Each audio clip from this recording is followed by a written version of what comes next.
और अब बात कर्नाटक की शिवमोगा सीट की। शिवमोगा राज्य का एक मशहूर पर्यटन स्थल है, साथ ही राजनीति के हिसाब से भी बेहद महत्वपूर्ण लोकसभा सीट है।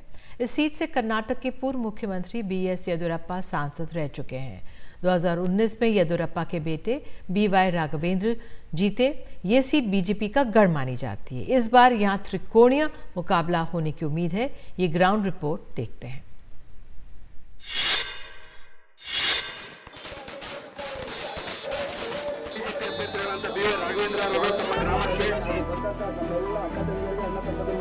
ರೈತ ನಾಯಕ ಗೌರವ ದೇವೇಗೌಡರು ಅವರು ಮೋದಿಜಿಯವರ ಆಶೀರ್ವಾದದಿಂದ ಯಾಕಂದ್ರೆ ಹೊರದೇಶದಿಂದ ಬರುತ್ತ ಅಡಿಕೆಗೆ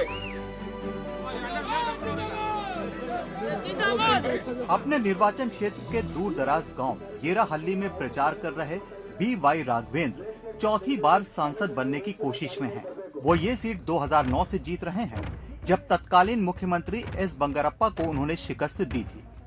शिवमोगा, जो मालनाड या पश्चिमी घाटों का द्वार कहा जाता है, वहां से या तो राघवेंद्र या उनके पिता BS येदियुरप्पा जीतते रहे हैं। येदियुरप्पा परिवार का कर्नाटक के सबसे बड़े मतदाता समूह यानी लिंगायत समुदाय में बहुत असर है। यही वजह है कि पार्टी और सीट से हटाने की कई कोशिशों के बावजूद ये परिवार यहाँ पर डटा हुआ है। From last 5 years, especially from both the government, both central and state. यहाँ के लोग बहुत सयाने हैं। उन्हें पता है कि निकाय, विधानसभा और लोकसभा चुनावों में कैसे वोट करना है।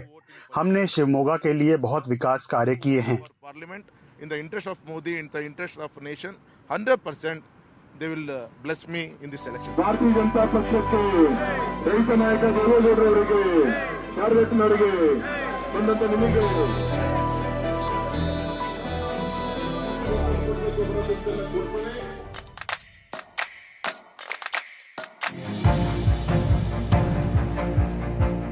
2024 में बीजेपी के अंदर येदियुरप्पा के खिलाफ बगावत की आवाज बुलंद कर रहे हैं पूर्व उप मुख्यमंत्री KS ईश्वरप्पा, जो OBC कुरुबा समुदाय से आते हैं और शिवमोगा में निर्दलीय उम्मीदवार के तौर पर खड़े हैं, क्योंकि पड़ोस की हावेरी सीट से उनके बेटे को पार्टी ने टिकट नहीं दिया और इसके लिए वो येदियुरप्पा परिवार को जिम्मेदार ठहराते हैं। वो मुझे बहुत धोखा दिया है। सिर्फ मुझे धोखा नहीं, सभी हिंदुत्व वालों को धोखा दिया है। CT रवि, वो नेशनल जनरल सेक्रेटरी था, उसको धोखा दिया है। अनंत कुमार हेगड़े, वो भी हिंदुत्ववादी है, उनको धोखा दिया है। और दलित कुमार कटीर, प्रताप सिम्हा और बसवनगौड़ पाटिल यत्नाड़, कौन कौन हिंदुत्व के बारे में काम कर रहा है, उन सबको साइडलाइन कर रहा है।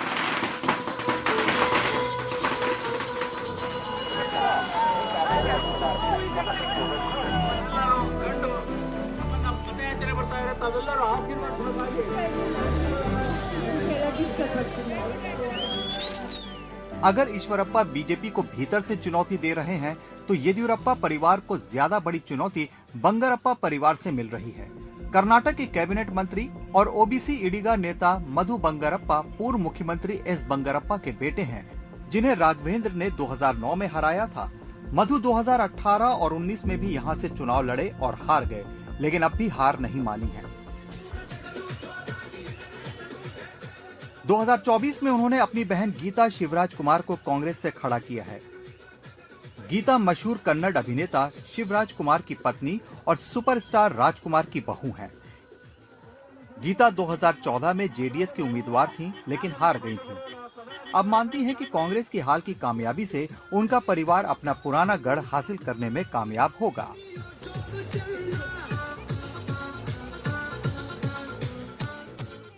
मेरे पिता ये सीट हार गए थे और मैं इसे जीतना चाहती हूँ, लेकिन ये पार्टी की भी लड़ाई है। शिवमोगा में त्रिकोणीय लड़ाई मुकाबले को और दिलचस्प बना रही है।